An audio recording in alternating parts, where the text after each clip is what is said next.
Chef Melusi Twala is recognized not only for his culinary expertise, but also for his passion for fine dining, making him a respected mentor for aspiring chefs. So his journey from a budding cook to a celebrated chef serves as an inspiration for many, exemplifying how dedication, creativity, and just a love for the culinary arts can lead to a rewarding and impactful career. So he embarked on his journey back in 2008, and with a deep passion for cooking and an innate appreciation for the art of fine dining, he now joins us in studio to chat a little bit more about his journey. Chef Melusi Twala, good morning. Thank you for joining us. Good morning. How are you? I'm good. Thanks for asking. How are you doing? I'm a bit exhausted, but I'm fine. Which comes with the territory, Yeah, with right? the territory, yeah. So talk to us about being head chef, the experiences, the reality on the ground since you started. So my career, I've been, for 18 years, I've been a chef, 18 years, and it started in 2006. You've come of age. Yeah. So when it started, it was just because I never chose to be a chef. My dad actually chose that career for me. I wanted to do chemical engineering. So throughout, so my dad was like, nah, man, try it out. And I asked him, how hard can it be to just boil an egg? He's like, no, trust me, you'll thank me later. And I still remember his name. He's like, one day you won't be looking for a job will be looking for you.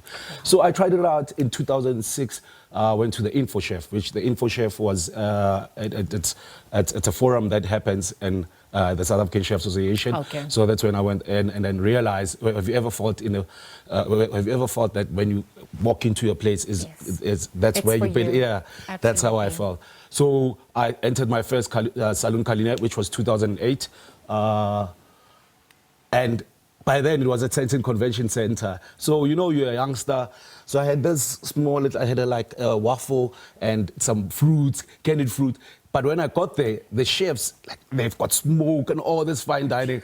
So it was very, very hard for me. And then I went back. I was like, I need to study more. So that's when I fell in love with the cooking. And then I mean, your style would have also evolved over the years, right? Yeah, so absolutely. Also been exposed to other experiences. Talk to us about that journey or part of your journey. For me, traveling helps you a lot, you know. So I've been very fortunate that I travel some parts of the world, like France, studied in France also. I studied in Italy. So that has helped me to understand different kinds of cooking methods and demographics of other cultures. Because, I mean, you look at how many countries do we have in the world. So and the cuisines. Yeah. So it kind of helped. And my love for cooking, when I traveled, it began there. And the fine dining, as I went out as a chef, the fine dining, I would read books from, you know, your Thomas Keller, your, here we go. Well, just before we get into these amazing, delicious dishes that are on the table, the memorable experience then that would have also stood out as you've traveled? Yeah. For me, it's, let me see, when I traveled, it was when it was in France, because I learned a lot when it comes to France. It's all classical dishes, you know.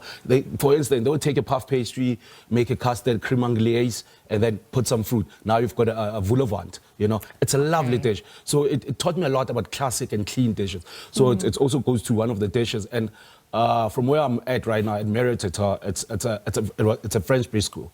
So I started like 6 months ago. So when I took over, we decided to enhance a lot of different cultures to infuse a bit of African flavors. Perfect. So you will see the whole perspective of infusing, because now, you know, people are more aware of the culinary arts. We're not trying to change the French concept, but, you know, it's very ideal for us as South Africans to elevate and make sure that all the cuisines, our cuisine is being known. Because when we traveled, I couldn't find Sam, I couldn't find Pap, you know. And, you know, some of the people would ask me, well, what is your traditional? That's one of the reasons I decided to come back to actually start from scratch, as I saw how important it is for us to expose our own culinary arts. We have to celebrate the magic that is us, right? Yes, absolutely. And the world comes to us for our magic, not to replicate theirs. True. So there's a lovely display of delicious meals. Let me see how good Okay, so these are obviously prawns and mussels, right? And then you've got your pork belly here. Yeah, pork belly with a bit of camembert and candied walk us through. Okay, let's actually start with Let's start here. Okay, because it's always an amuse bouche. So what we normally do, we have a wine and dine at Melrose Hotel in what's this, Marriott Hotel, Melrose Arch. So we do the 6 course paired with wine.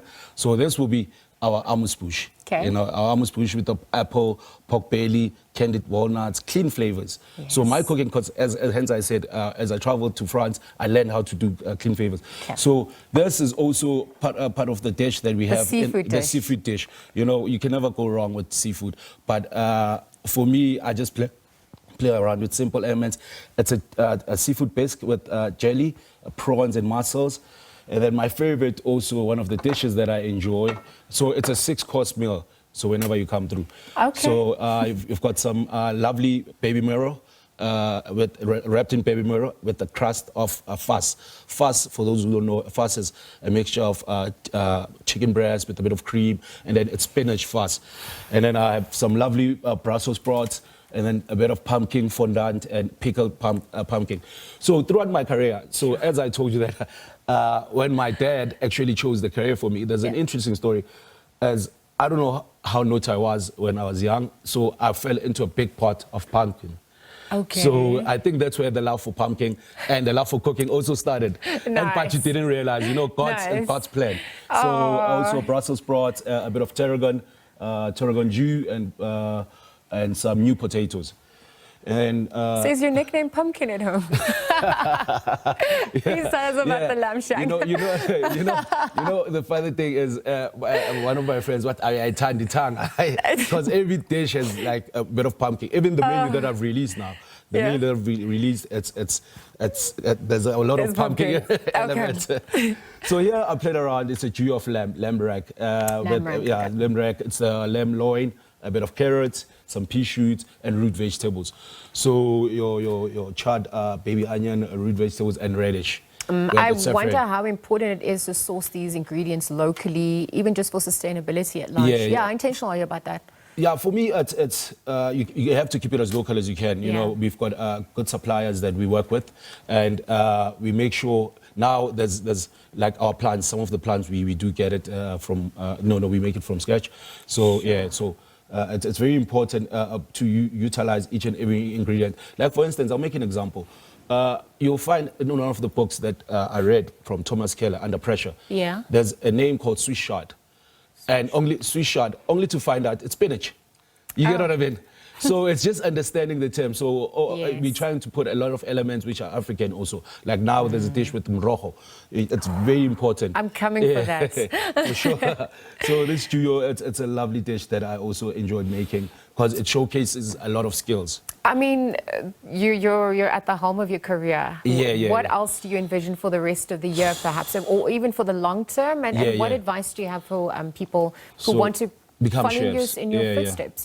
So for me, it's been a really, really great journey, and I'm devoted to what I'm doing. Yes. So the most important thing is I've had a chance to work with one of the best chefs in the country. I remember we used to do the Punchinellos. It was your Stephen Billingham, your chef Siyabulela Kobo, Jade was there, Jody, and so for me, it's very important as a chef is to find yourself first, and secondly, go out there and challenge yourself, work for free so I can understand the culinary world, because we work enormous hours, 12 hours to 15 hours. So imagine spending so much time in three years and only to find out that's not your thing. So my best advice is go out there and find out who you are, and your work ethic also. Absolutely. Work ethic is very important. Discipline, especially with fine dining, you need to be disciplined and understand the culinary world. Nowadays, chefs, the challenge that we're having is you get these young chefs, they just want to go up there in becoming an executive chef. But it takes time. Even I am still learning. After 18 years, I'm still learning because it needs a bit of maturity also for you to execute. And your pairing, throughout the years, I mean, to mix your pairing, to understand each and every element. Like if you had to make pea whole grain mustard, will it work with the fish? Or should I mix can I cook a fish with red wine? Obviously not. But it does work, some of them, but obviously not. It won't taste as good as it. So your food pairing is very important. So throughout, you need to learn as much as you can. Read books. The chefs need to read a lot and try and get as much experience. And look at your peers and get a mentor and a coach. Very important. coach and mentor. Chef James, which was our past. Is that some of your is that a mentor? Yeah. Okay. Chef James Koza, he's running the Senton Convention Center. I came. I remember it was 2011 when I went to Senton Convention Center. I wanted to enter more competition. He's the one who helped me. He would always tell me, be disciplined. Go do your research, you understand, which is very important for the youngsters. And just, it takes a lot of your time, but it's worth it. Yeah. It's really worth it. If you're going to be a chef, you need to go out there. And it might sound wrong, but for me, it's forget about your friends. Yeah. Or get a supportive system that understands the journey you're on. So your friends and your family is the hospitality. Yes, you will still family and all that, but it takes off much of your time. No, the sacrifices are real. But I mean, it's your passion for what you do. You exude it, right? There's no doubt about that. Thank you for joining us at this hour, for sharing this. Oh, the smiles are, they're up my nose this morning. Thank you so much to award-winning Chef Melusi Twala. Of course, as you know, known for his fine dining cuisine, chatting to us about his culinary journey, as well as his future in the industry and what we can expect. Again, thank you to him for joining us at this hour.